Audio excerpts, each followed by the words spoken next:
Democrats accusing Attorney General Jeff Sessions of stonewalling during his testimony before a Senate panel yesterday. Senator Richard Blumenthal took it a step further, tweeting, quote, AG Sessions should be subpoenaed to Judiciary Committee to answer questions he is dodging today publicly and under oath. Joining us now, the man behind the tweet, Senator Richard Blumenthal of Connecticut, a member of the Senate Judiciary Committee. Make the case. Why is it wrong for the AG to say, I do not think it is in the national interest or in the protection of confidentiality for me to reveal these conversations with the president? There is no executive privilege. There is no legal protection. He is a public official, and the Intelligence Committee is conducting a lawful, supremely important bipartisan investigation into Russia's meddling in our election and possible collusion by the Trump campaign or others in that Russian interference, and even possibly obstruction of justice. There's mounting evidence of it. So he has no legal basis to simply dodge these questions, and that's why I have urged that he be subpoenaed under oath and publicly to testify before the Judiciary Committee. He participated in the firing of Jim Comey, the FBI director, in the course of that investigation. He should answer why the Department of Justice, which reports to the Judiciary Committee, was apparently compromised in that way. Why do you think he would give different answers just because it's a different committee? He would be subpoenaed and under oath before our committee, where he has a direct responsibility to provide those answers. And if he fails to do so, I think the Judiciary Committee would be within its rights to take action. But I hope he will provide different answers because it is the right thing to do, and the president could give him permission to do so in the meantime. All right. Now we know about a new lawsuit against Trump. Nearly 200 Democrats accusing Trump of violating the emoluments clause over foreign payments for different parts of his business enterprise. We've all had to learn about the emoluments clause, part of the arcane history of the Constitution, but it does have a practical import today. But what is the basis of your lawsuit? Why do you think that you have an actionable claim here? We're going to court, 190 of us, members of Congress, the largest number ever to sue the president, because he is flagrantly and blatantly thumbing his nose at the Constitution and at the American people. This clause in the Constitution may seem archaic, but it was profoundly important to the founders, and it is the premier anti-corruption provision of our Constitution. It forbids the president from taking any payment, benefit, advantage of any kind whatsoever without the consent of Congress, any payment, benefit from a foreign government. Right, but the scant case law that's on it in our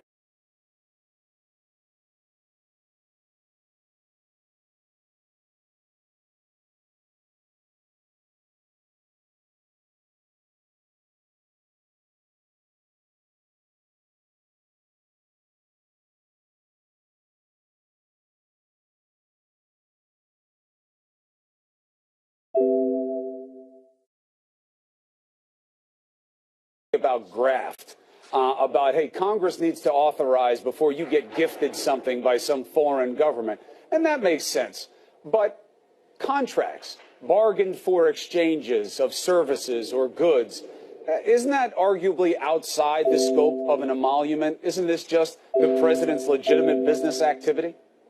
The president has a far-flung empire of 500 companies doing business in 20 different countries, and we really have no knowledge because he has failed to disclose about all of those business operations. We can't consent to what we don't know. He has a duty at the very least to disclose what those deals and payments and benefits are, so the American people know that he's putting our interests first and not his business interests. Is that what this is, Senator? Is this a clever way to get disclosure from the president? Or you're hoping that this is seen as a sustainable claim, it survives summary judgment, as they say on the civil side, and that you get to discovery and the president has to turn over information about his business practices that he has, to this point, refused to provide?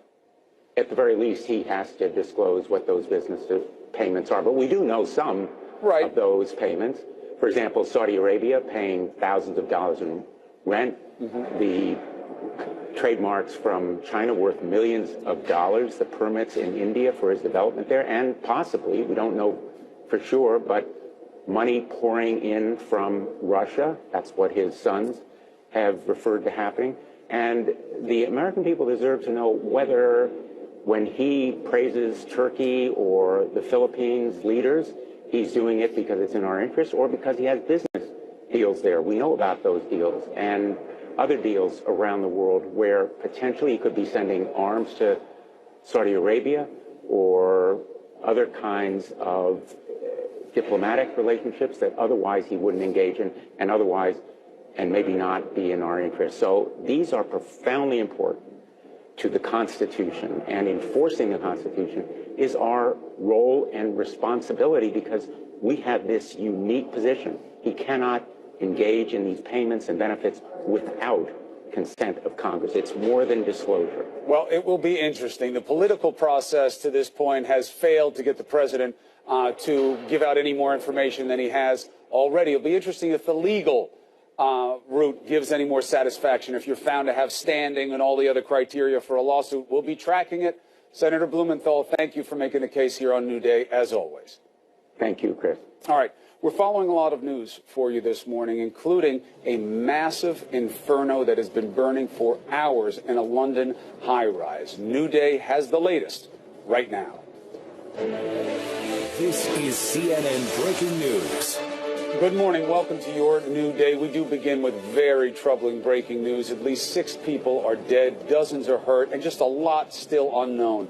This was the scene at 1 o'clock in the morning and shortly thereafter in London. This massive inferno, a 24-story building.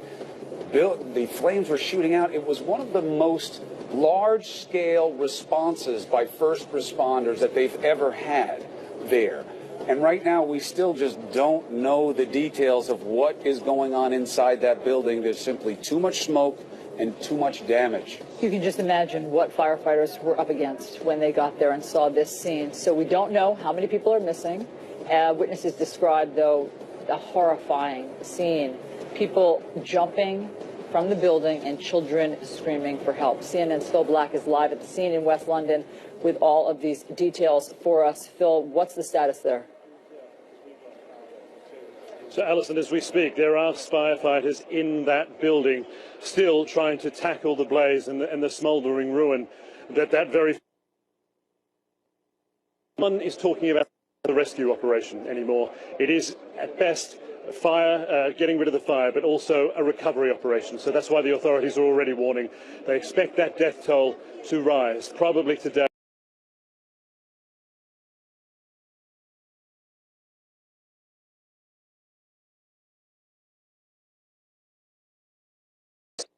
Night and moved so very quickly. People who realized something was going on fast enough, they were able to run through the panicked halls and stairwells and get out. Others waited for the firefighters to get to them.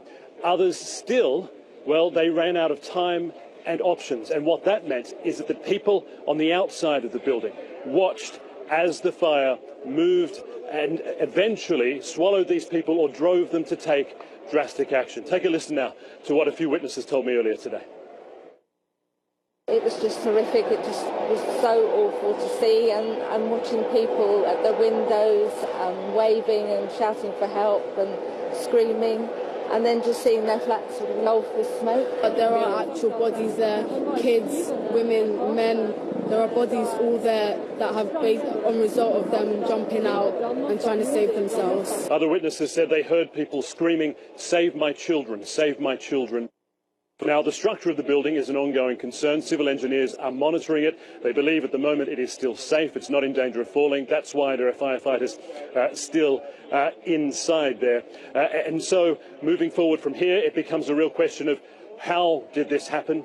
There's a theory, and that's from the locals. This building was recently renovated. It had some exterior cladding added to it for aesthetic reasons. People tell us, and I think the video supports it from overnight, that the fire took hold of this material and simply raced up the external side of the building.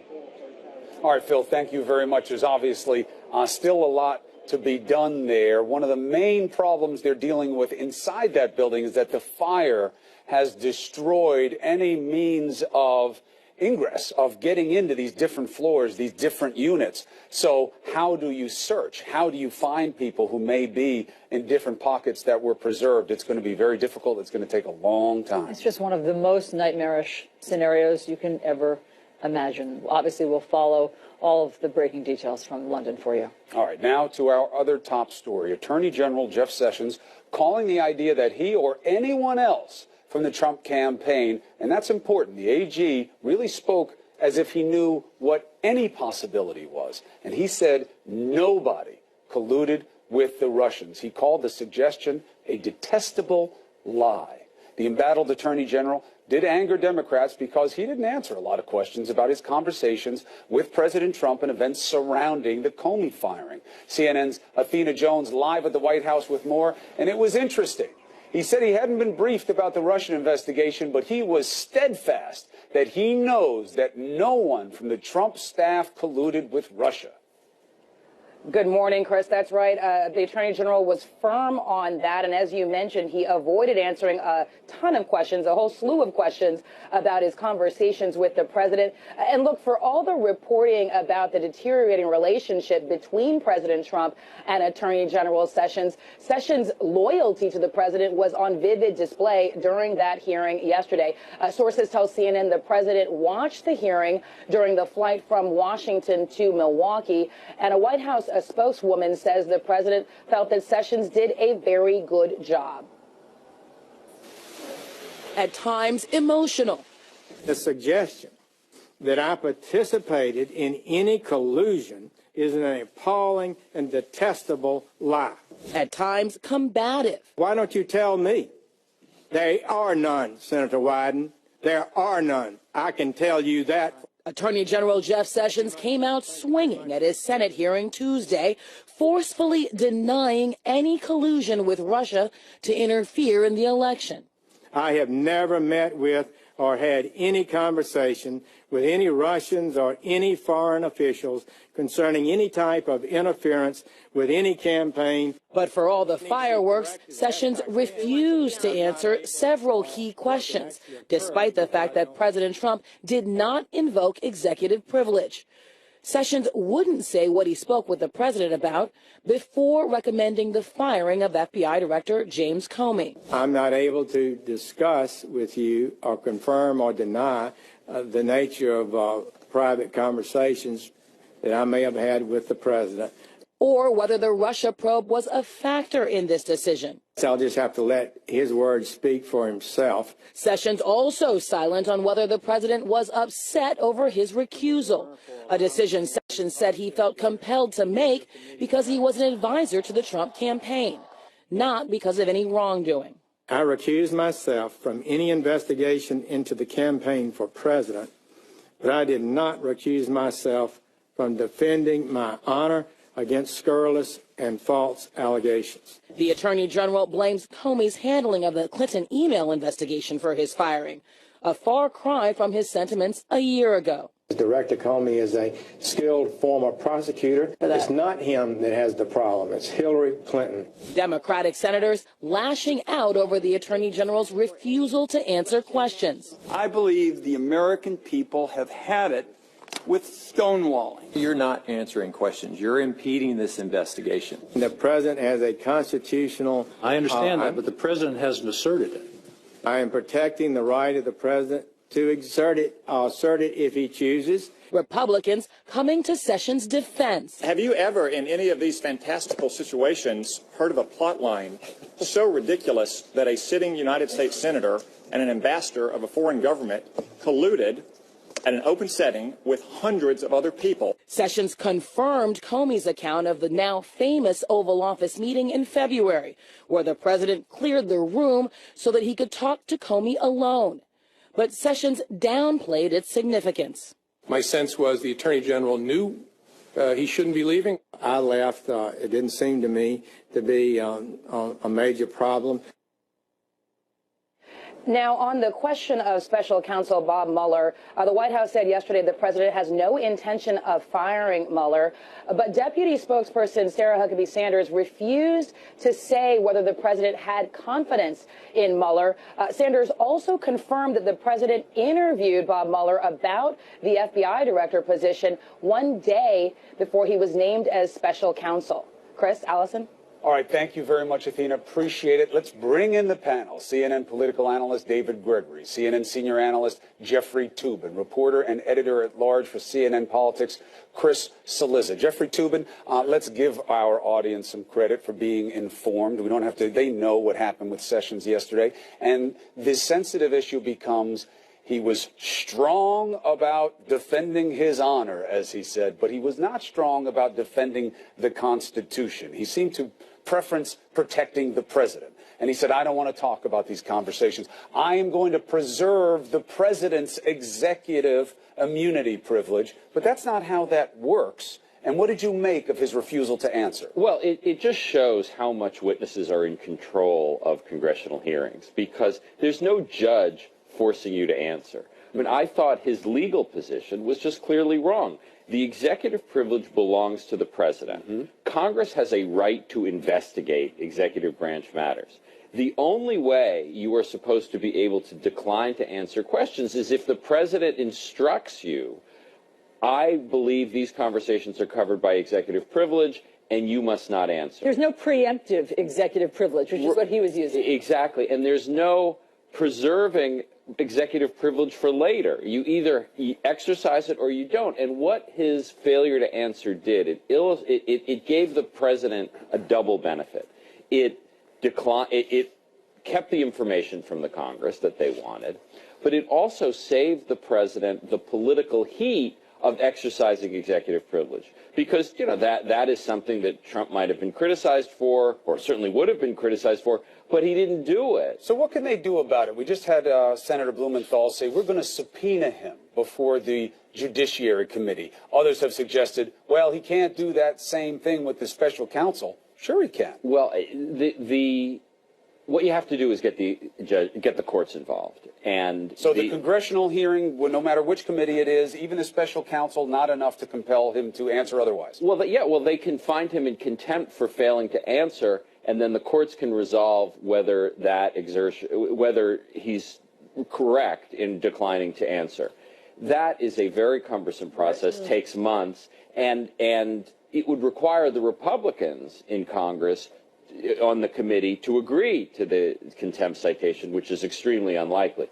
Right. The grand jury, Mueller might actually go to court a little more efficiently if he thinks it's important. David Gregory, what did you hear yesterday? Look, there's a couple of things. I don't think that going in, there was this cloud of suspicion around Sessions that somehow he was involved Russians to interfere in the 2016 campaign. Yes, there were disclosures about meetings that he was at least lax on, if not worse.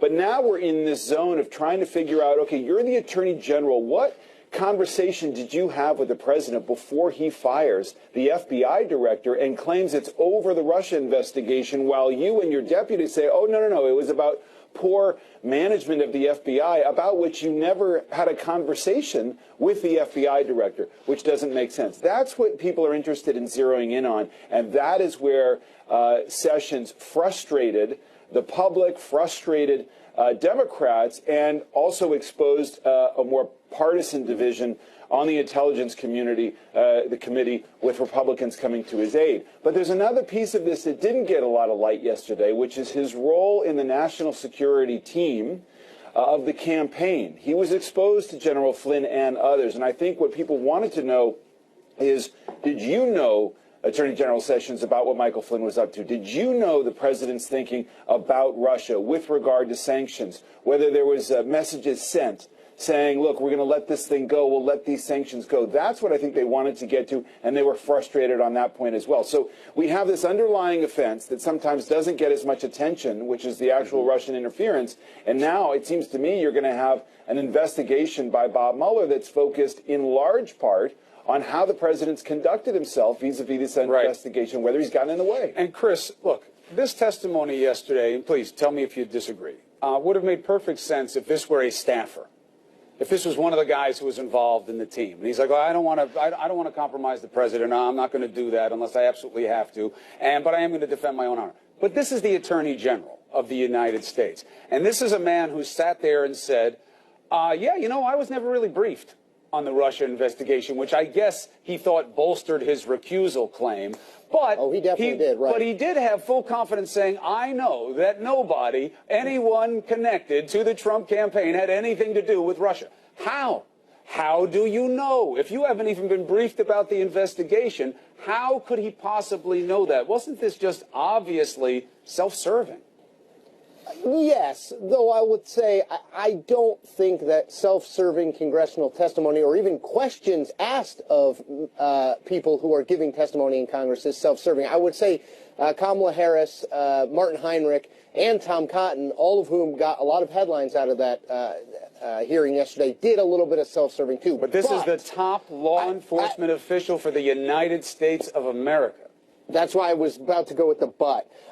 Because I know you beat me to it. I had a 5-hour energy this morning. It's so true. I had 7. The reason that I think it does matter is, to your point, Chris, number one, this is the top cop in the United States, right? And number two, I just think Sessions repeatedly, and David touched on this, Sessions repeatedly asked us to hold two contradictory notions. One is the one you pointed out, which is, well, I wasn't involved in a Russia investigation. I don't know anything about it, but I can assure you we did nothing wrong. That's number one.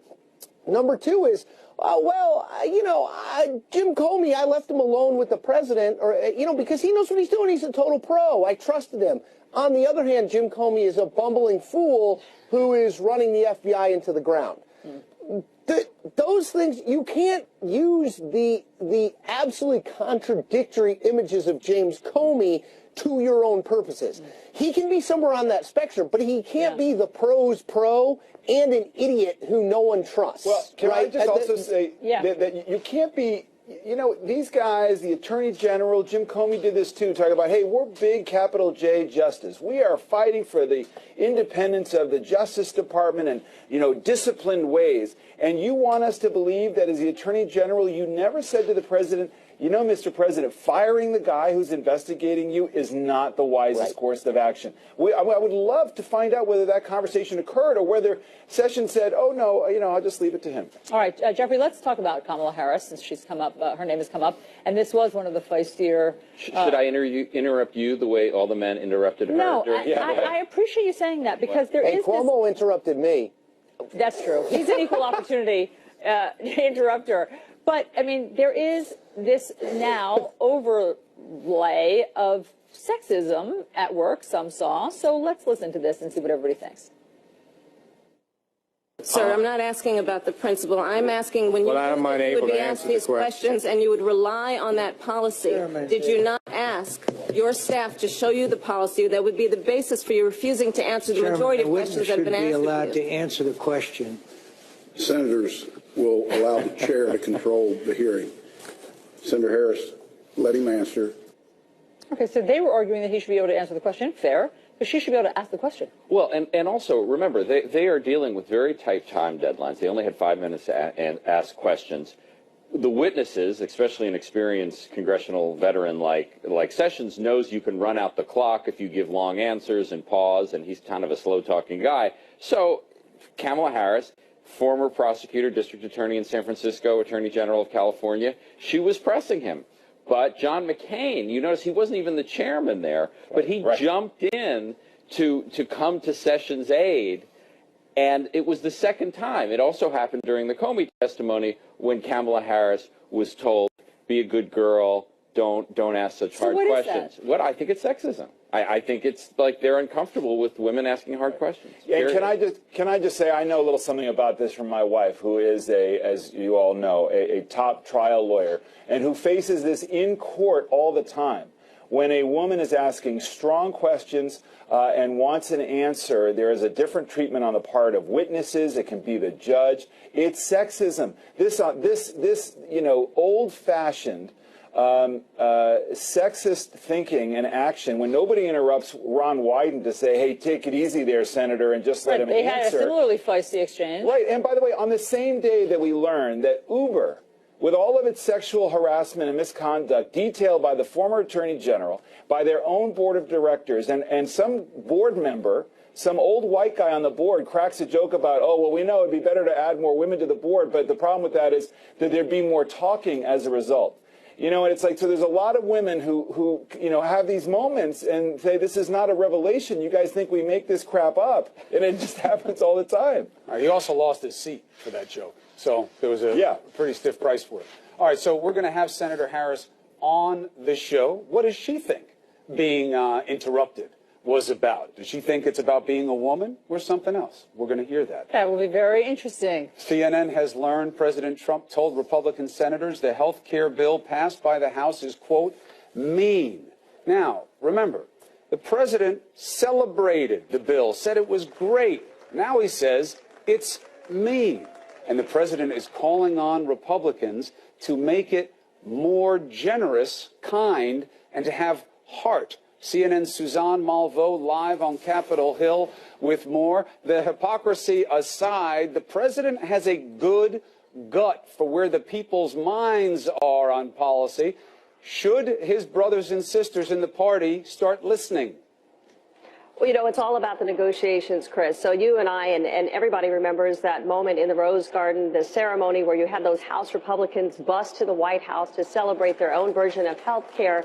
There are some lawmakers this morning, quite frankly, who are feeling they're now under that bus. This after that lunch from the president, the vice president, meeting with Senate Republicans, moderates and conservatives to do what he calls is really put forward something that was more generous and kind. That was on camera, Chris. He underscored that point off camera, several sources telling us that, yes, he called the House version mean. He called it a son of a bee, the expletive.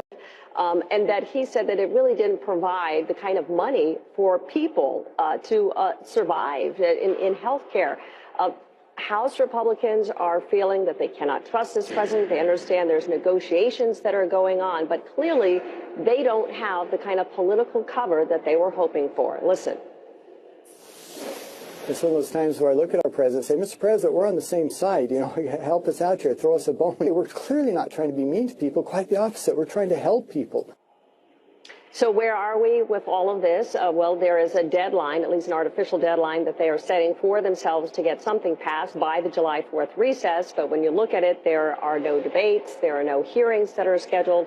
If you actually talk to aides to lawmakers, they don't even have the language for the bill at this time. So the big question, of course, is whether or not the president helped or hurt his cause in trying to push forward what he hopes is his signature legislation, Alisyn. Okay, Suzanne, it'll be very interesting to see what the next steps are. Thank you very much. So Attorney General Jeff Sessions frustrated senators by refusing to answer their questions on his conversations with the president.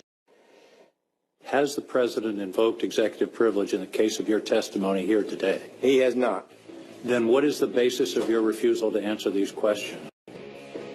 Did Senator King ever get an answer?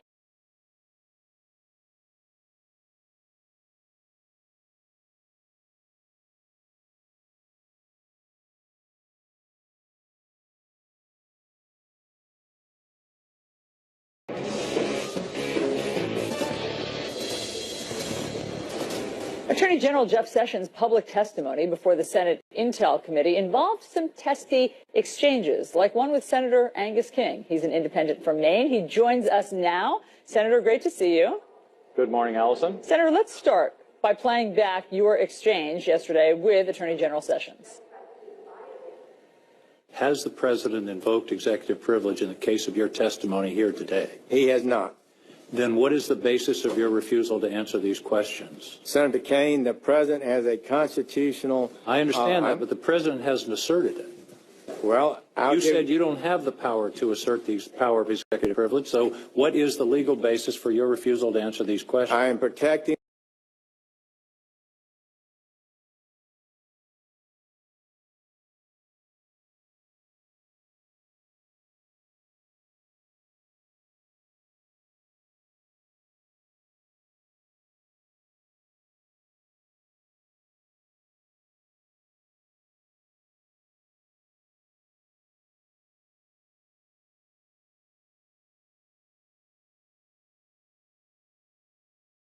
if he chooses, and then other privileges that could apply in this circumstance.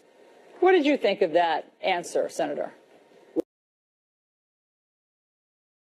Well, it's hard to know what to make of it. He's asserting, I call it son of executive privilege or second cousin of executive privilege. I mean, the law is very clear. The president has to assert it. Jeff Sessions took an oath to tell us the truth. And if he wasn't going to tell us what he knew, then there had to be some privilege or some basis to do so, and it doesn't exist. He's inventing a new kind of prospective executive privilege that basically can get any administration off of any question, any administration witness off of any question. It was very unsatisfactory. I mean, our job is to try to get the facts, and you can't get the facts from witnesses if they won't answer the questions. And if they don't answer the questions, they got to have a legal reason to do so. Yeah, I mean, it sounded like he was saying he was using possible future executive privilege that he wanted to protect his answers for. But what was the burning question or questions that you had that he did not answer?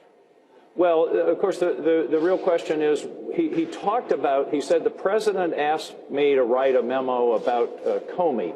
And then I said, okay, you've testified as to that you had an interaction with the president. What else did he say? Did he say anything about the Russia investigation? And that's one of the real questions here is, was Comey fired because he was pushing the Russian investigation, or was he fired, as Jeff Sessions said, because of something he did last October? Mm-hmm. And those are the questions that Jeff Sessions didn't answer. The other question he didn't answer, I got to say, really, really disturbed me, and that is, have you looked into what the Russians did? Have you asked for any briefings? Do you understand the magnitude of what was done to us? And the answer was no. And Comey essentially said the same thing last week about the president. He had 9 interactions with the president. The president never asked, what did the Russians do? How did they do it? How do you know they did it? And Alisyn, this is the most serious attack on our country since September 11th.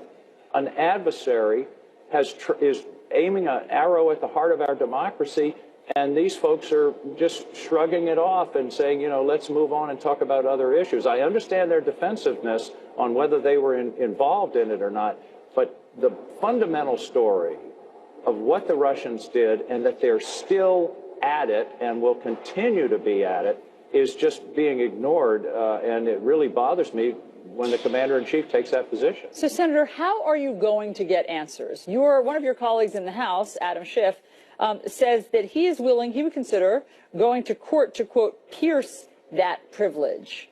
Are you considering the same? Well, I haven't gotten that far. We may have another session with Jeff Sessions behind closed doors. Maybe he'll be more forthcoming in that situation. I can tell you some of my colleagues yesterday cited the case of Eric Holder asserting this kind of executive privilege.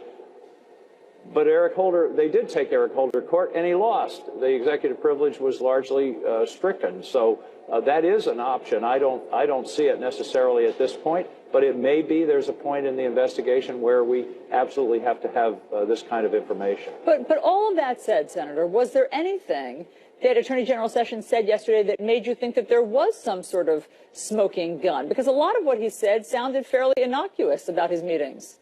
No, and I don't think, I mean, again, I think the only question involving Jeff Sessions is what was the motivation for the president's firing of James Comey? And of course, the president himself on 2 occasions mentioned Russia. He mentioned it in his Lester Holt interview where he said, you know, in the back of my mind was this Russia thing. And then in the White House notes of the meeting with the the Russian ambassador, he said, you know, I was under a lot of pressure. That Comey's a nut job. I fired him, and now the pressure's off. That certainly raises serious questions about, was the firing an effort to impede or derail the investigation. And we're going to have to get to the bottom of that. And Jeff Sessions didn't help us yesterday. We only have 30 seconds left, but you know, Senator Tom Cotton, you heard his.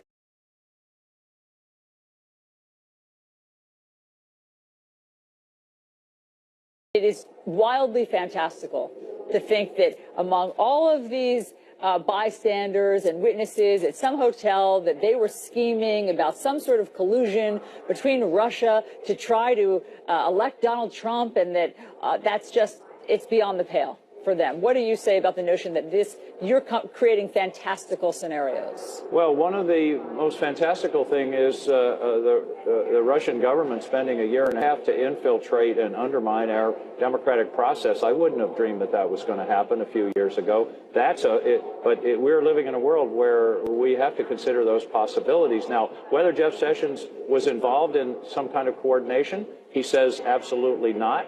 That may be the case.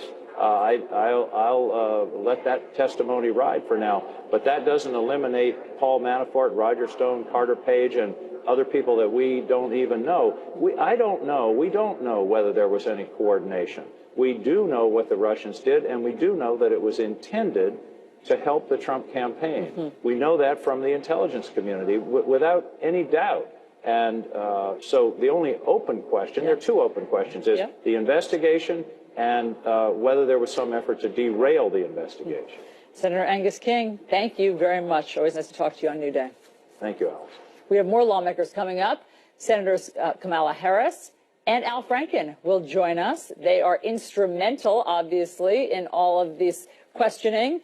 Also, Congressman Adam Schiff, whom I just mentioned, and Republican Chris Stewart. So stick around for all of that, Chris. All right, so the AG's testimony, Jeff Sessions, is raising a lot of questions about when you have to answer questions in front of a congressional committee. His reason for not answering. We've heard some political discussion about it, but what is the legal basis for what he said? Is there one?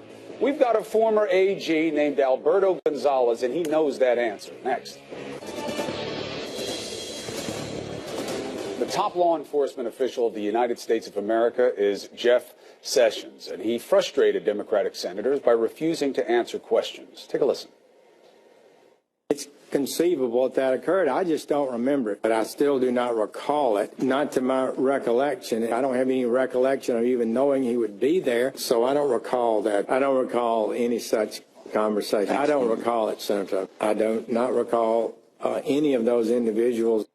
And by the way, that wasn't the real reason for the frustration. It was the Attorney General citing a kind of confused notion of privilege for not answering. So let's discuss the legal basis with former U.S. Attorney General Alberto Gonzalez. Gonzalez is currently the dean at Belmont University College of Law and the author of True Faith and Allegiance, a story of service and sacrifice in war and peace. It is good to have you on the show, as always, Dean.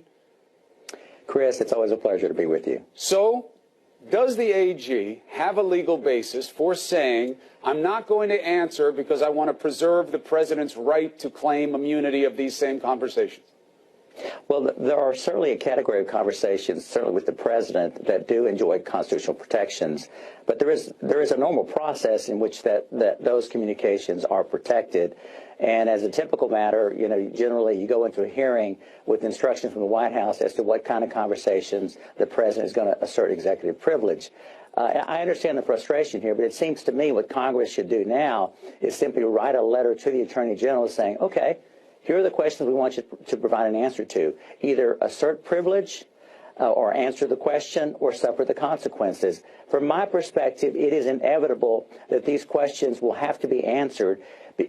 Republicans may not have the will to force this beyond a letter to the Attorney General, but Bob Mueller certainly has the will. And I think at the end of the day, the battleground will be fought over the investigation by the special counsel Robert Mueller is going to want to know the answers to these questions. He is going to ask these questions, and at that point, the White House may assert privilege, but the case law is quite clear that in the face of a criminal investigation, that executive privilege claim is likely to fail. Right. And look, we saw that with Eric Holder also. And interestingly, then Senator Jeff Sessions back in 2014, January of that year, he felt very comfortable asking Eric Holder, then AG, to answer questions about conversations with the President of the United States on that sensitive matter. So that leads to this question. Don't you think that AG Sessions knows that this is a bogus immunity claim that he's making and there is no real legal basis and he was just dodging questions? Well, again, these types of communications do enjoy constitutional protection. Right, but that protection has to be invoked by the executive. I mean, I know you know this, Dean, so forgive me in all due deference. About it. But he knows that that didn't happen. He said the president didn't tell me not to talk about these things. You can't preempt it. He has to know that. This was a game. Well, I can't speak as to whether it was a game. It was certainly unusual, as I described the usual process. But again, the question is, will Congress or the special counsel get answers to these questions? I believe that inevitably that's going to happen. And so I understand the frustration, but I think at the end of the day, to the extent that these answers are relevant to an inquiry by Congress or relevant to the investigation by the special counsel, I believe we're going to get the answers. Right. Two more quick things. We talked about this before, but it's fresh in people's minds, so let's go over it again.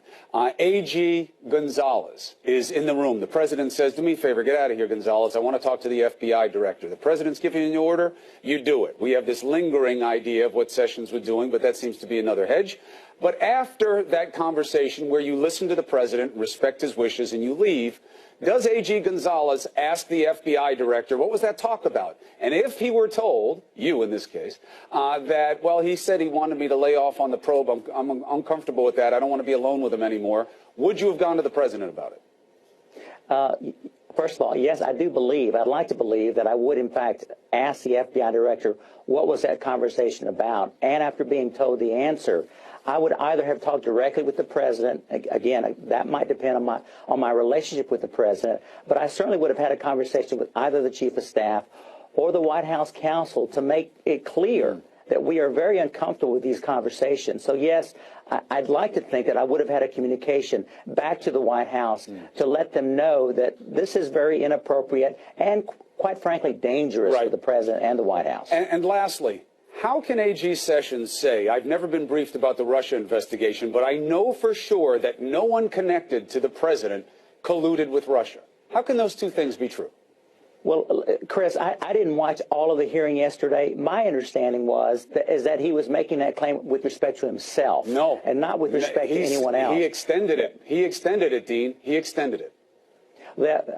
Again, without hearing all of the conversation in the context of that answer, it's hard for me to respond. Again, it was my understanding what he was saying was that he knows he was not involved in any kind of collusion with the Russian government. And obviously that opens the question as whether or not he would have been aware of their efforts, and that's why disclosure is important, but maybe there'll be another day with him answering questions. I suspect there will be. Dean Gonzalez, always a pleasure. Thanks for helping us out here on New Day. Thanks for having me, Chris. Alisyn. Okay, another story we're covering, Bill Cosby. His fate is still in the air at this hour, but he did something unusual as he left court yesterday. We have a live report on all of it ahead. Okay, another severe weather update for you. The plains in the upper Midwest bracing for yet another round of severe storms, including the possibility of more tornadoes. So listen up as we get to CNN meteorologist Chad Myers. He's tracking all of the latest for us. Sounds dangerous, Chad. 12 tornadoes yesterday, over 200 independent reports of wind damage across the country. This weather is brought to you by Zysol, the allergy medicine for continuous 24-hour allergy relief. Here's the severe weather today, centered on Chicago. If you're flying through there today, get ready for some airport delays because they will be there around 2 or 3 o'clock, along with the thunderstorms. So here's the weather yesterday in New York City. Let's just back up for a minute. It was 101 degrees at LaGuardia yesterday. Newark got to 99. Unheard of temperatures for this time of year, well above the record high temperatures. Cooling down today, but not Phoenix. I know it's early out there, Phoenix, but look at the temperatures, Chris. 119 by the weekend, way above normal out there. So the heat's leaving the east, but going to the West. Chad, appreciate it, my friend. Keep us in the loop. So another big story for you this morning. No verdict yet in comedian Bill Cosby's aggravated indecent assault trial. The jury returning for a third day of deliberations this morning. So what does the duration of the deliberations say about a potential outcome? CNN's Jean Casares has been on this story from the start. She's outside the courthouse in Norristown, Pennsylvania. It's not uncommon that people see the length of deliberation as some kind of measurement of doubt. But you have complexity in the law here and how the facts apply. Fair point, no? That's true. The law is very complex here. There are 3 charges of aggravated indecent assault. They each have different elements because they are different parts of the intoxication, the unconsciousness, and inability to consent. But, Chris, I was in that courtroom last night. It was about 9:15 at night. The judge wanted them to deliberate till 9:30. Apparently they sent a note. They said, we're exhausted. So they come in, and I'm watching them. They were so tired, serious. They didn't crack a smile. The judge tried to sort of joke with them a little bit, saying, oh, I bet tonight on the way back, you're not going to want to talk to each other. No reaction. They just stared at him, just like that. So they got up, they left. They're going to be back here today. But they had so many questions yesterday, and it was really focused on Bill Cosby's deposition testimony from 2005, the testimony from the Canadian police officer that first got the statement from Andrea Constand. Credibility, that's what this case is all about. And I do want to tell you that accusers from all over the country are flying in because they want to be in that courtroom. Bill Cosby, confident. Listen to what Bill Cosby did last night when he met his fans outside the courthouse.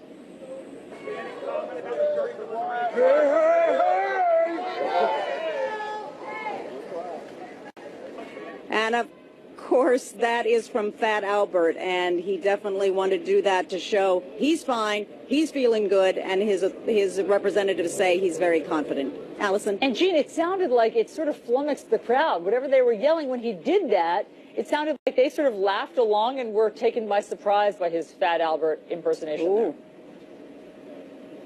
there. I think so, too. I think you're exactly right. But he's been lighthearted through this whole trial. Also very serious. Okay, good to know. Jean, thank you very much for all of the reporting from there. Up next, the top Democrat on the House Intelligence Committee speaks out about Attorney General Jeff Sessions' testimony. He says he has a plan to get answers. This is CNN Breaking News. We do have some breaking news for you right now at this hour, and we are just getting very, very scant details, but it appears that something has happened at a congressional ball game. There was some sort of baseball or softball practice early morning in Alexandria, Virginia, and we understand that there have been gunshots fired at this game. Police are on the scene right now. This was the GOP baseball team, we're being told. They were practicing or preparing or playing. Maybe there's some anticipation of a game that was supposed to be scheduled for tomorrow. The suspect is said to be in custody. Who was hit? Why this was done, that's still unclear at this hour, but it's obviously of great concern. You had members of Congress down there. Senator Paul is on that team. We don't know who was involved or if anybody's hurt. As soon as we do, we will give you more details. Yeah, there are lots of details coming in. Obviously, we will break for breaking news whenever we get those details. Joining us now is Congressman Adam Schiff. He's the top Democrat on the House Intelligence Committee, which, of course, is conducting its own Russia investigation. Congressman, I know you just heard our breaking news. You don't have any information, do you? No, I don't. I've seen a post that may have come from one of my GOP colleagues about a shooting at a baseball practice and that there was one member of protective detail there, as well as a number of my GOP colleagues. Hope and pray that everyone is okay. I remember all too vividly when Gabby Giffords was shot, and I would hate to see us have to deal with another terrible tragedy like that. So certainly be weighing on all of us until we find out what's happened. We hope and pray that no one was hurt as well. So, Congressman, stay with us, and we will bring you updates as soon as we have them there on the ground. In the meantime, let's talk about what happened yesterday. What Attorney General Sessions did is what you suspected and feared that he would do, which is invoke executive privilege, though the president didn't do that. But Attorney General Sessions seemed to be doing it sort of as a protective measure. So now what? Well, now I think Congress really has to insist on getting the answers. You can't have it both ways. You're either invoking the privilege or you're not. Here, he clearly did not invoke the privilege, but merely refused to answer questions. And we're going to have to insert our institutional prerogative to get to the bottom of this. I think among the most serious questions that haven't been answered is what the Attorney General knew, what he was told about the firing of James Comey. Was he aware, for example, that the letter that he wrote, the memo that Rod Rosenstein wrote, would be used as a pretext for a firing that was, in fact, all about the Russia investigation? There's no executive privilege to hide criminality or impropriety. So even if they later assert it, Congress will have to press forward and litigate. But at the end of the day, we are going to get the answers to these questions. Congressman, I'm sorry to do this in the middle of our interview, but we are getting more information about this Alexandria shooting. We can now report 2 Capitol police officers have been shot. We don't know the details beyond that or the level of their injuries. I will continue to bring it to you as we get more information in, and if you could do the same, if you're getting any alerts there. Obviously, we're following this in real time, and we're still praying that that everyone is not badly injured. Congressman, back to Attorney General Sessions for a moment. He seemed to be arguing that he's not supposed to reveal confidential information, conversations that he had with the president. What's your response to that? Well, first of all, I'm still trying to wrap my mind around the news that's coming in, and I have to say that our protective detail, our Capitol Police, really do a magnificent job, and some have paid for it with their lives. So I'm